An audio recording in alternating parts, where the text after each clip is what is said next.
Hello students, myself Amit Singhal, ASN sir. I welcome all of you in today's video.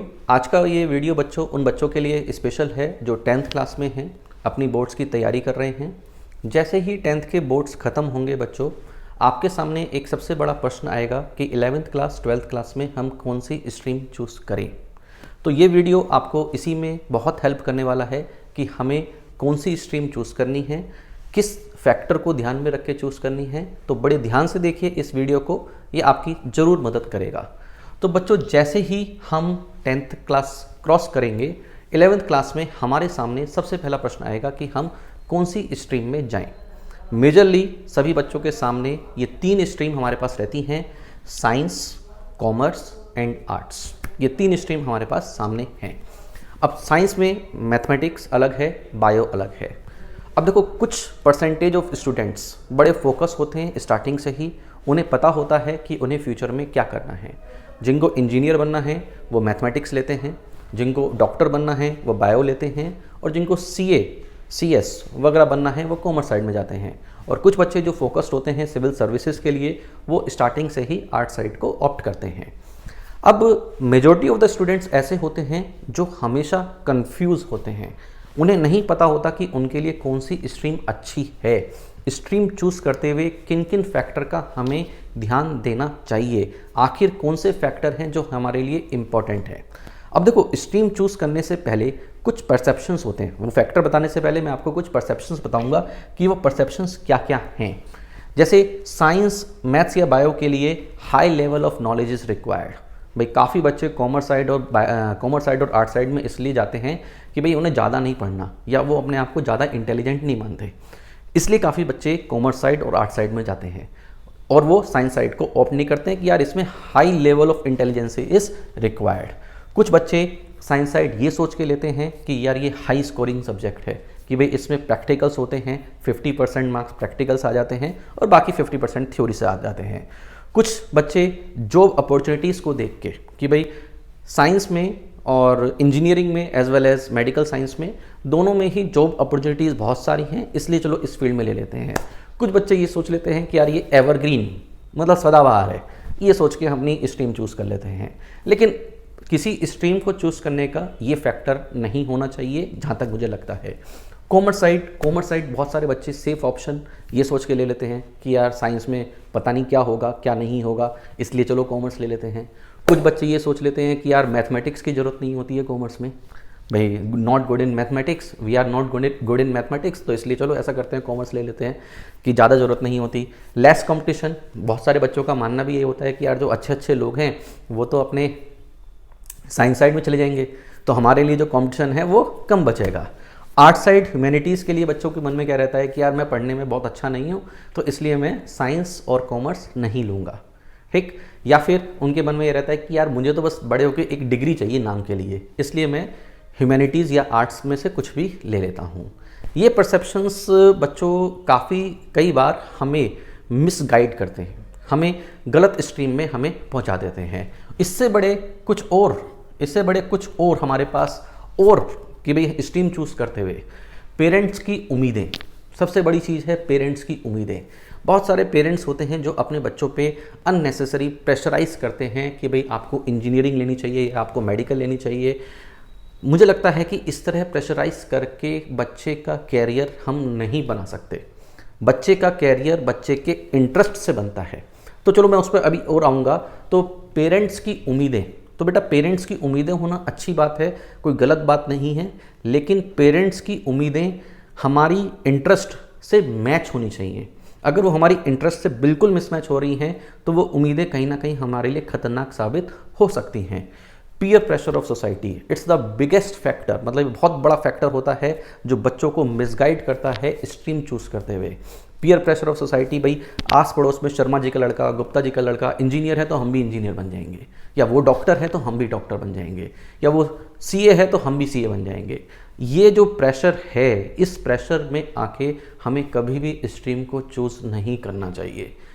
दूसरा, हमारे पास successful भाई बड़ा बहन उससे मोटिवेटेड होके, यस ये एक फैक्टर होता है बच्चों की स्ट्रीम चूज़ करते टाइम कि भाई मेरे बड़े भाई ने इंजीनियरिंग ली थी इसलिए मैं भी इंजीनियरिंग ले लेता हूँ, या मेरी फैमिली में मेरे ग्रैंडफादर, मेरे फादर, मेरी मदर सब डॉक्टर हैं तो मैं भी डॉक्टर ही करने वाला हूँ, उनका एक बहुत बड़ा हॉस्पिटल है उसे मैं संभालने वाला हूँ।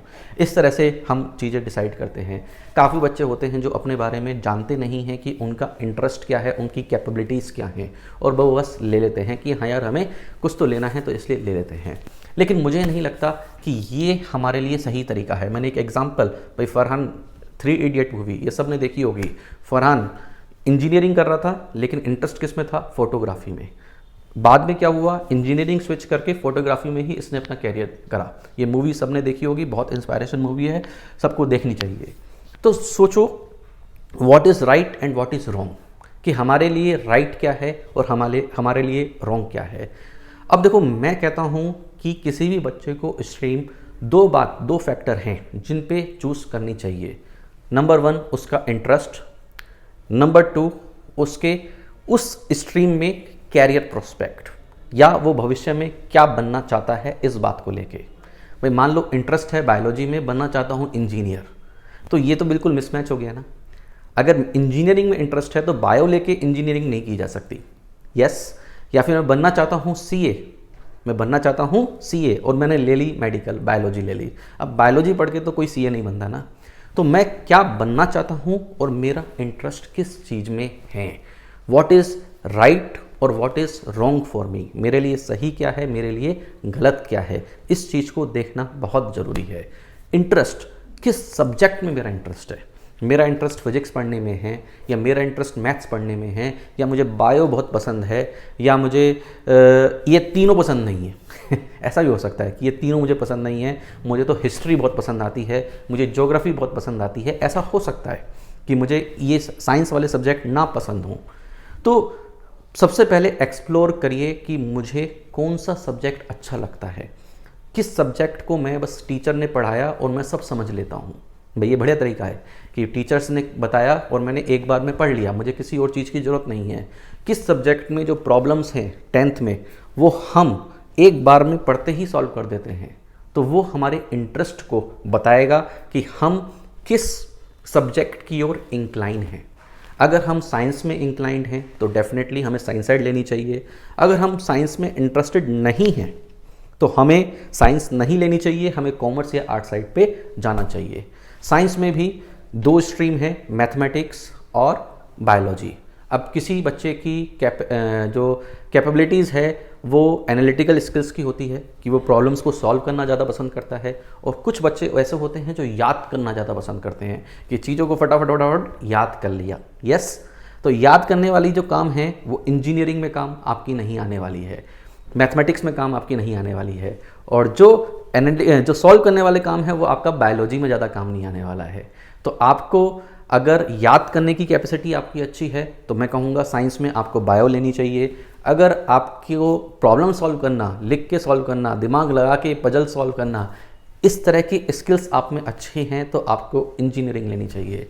अगर आप में सोशल सर्विसेज का भाव है, भाई आपको साइंस अच्छी नहीं लगती है, आपको हिस्ट्री पढ़नी बहुत अच्छी लगती है, ज्योग्राफी पढ़नी बहुत अच्छी लगती है, या फिर आपको साइकोलॉजी, ह्यूमैनिटीज़ के और कोई सब्जेक्ट्स आपको बहुत अच्छे लगते हैं, लिटरेचर बहुत अच्छी लगती है, हिंदी बहुत अच्छी लगती है, इंग्लिश बहुत अच्छी लगती है, तो आपको उस केस में आर्ट साइड लेनी चाहिए। हर एक फील्ड में बहुत कैरियर अपॉर्चुनिटीज़ हैं, इन एवरी फील्ड, चाहे वो साइंस हो, चाहे वो कॉमर्स हो, चाहे वो आर्ट साइड हो, हर एक फील्ड में बहुत सारी अपॉर्चुनिटीज़ हैं। Just you need to be on the top, आपको उस फील्ड में टॉप पर होना है।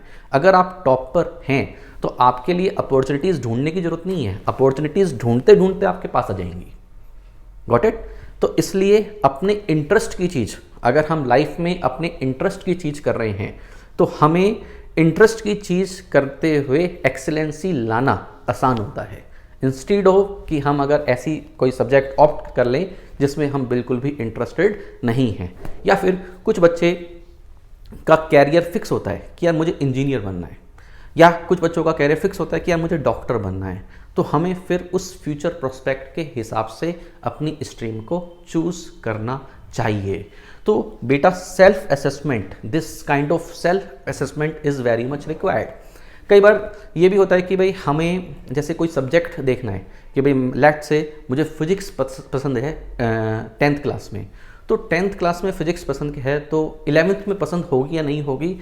तो 11th के कुछ चैप्टर्स, स्टार्टिंग के फ्यू चैप्टर्स की बुक्स हम देख सकते हैं, थोड़ा थोड़ा पढ़ सकते हैं, एक एक पेज, दो दो पेज की, यार वो हमें कैसी लग रही है, हम उसमें इंटरेस्ट अपने आप का क्रिएट कर पा रहे हैं या नहीं कर पा रहे हैं। इससे हमें आइडिया लगेगा कि हम 11th या 12th में उस सब्जेक्ट को ऑप्ट करके उसमें बेस्ट दे सकते हैं या उसमें बेस्ट नहीं दे सकते हैं।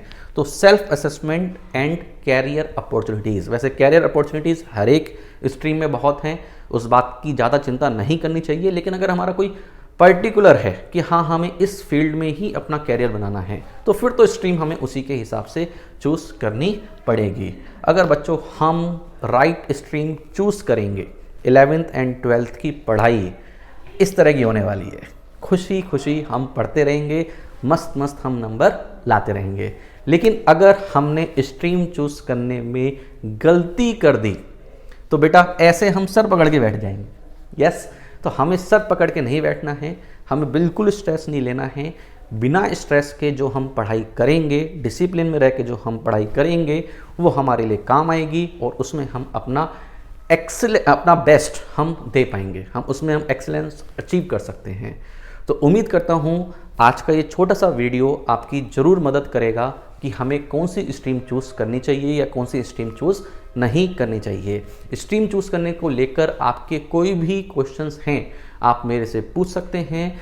मेरा कॉन्टैक्ट नंबर कमेंट बॉक्स में मेंशन कर सकते हैं, मैं अपना नंबर भी आपको बता रहा हूँ। My number is 9602828188। आप इसमें मुझे मैसेज कर सकते हैं, मैं आपको उसका रिप्लाई अपने कैपेबिलिटीज़ के हिसाब से बेस्ट आपको दूंगा। तो उम्मीद करता हूँ कि ये छोटा सा वीडियो आपकी हेल्प ज़रूर करेगा। Thank you very much.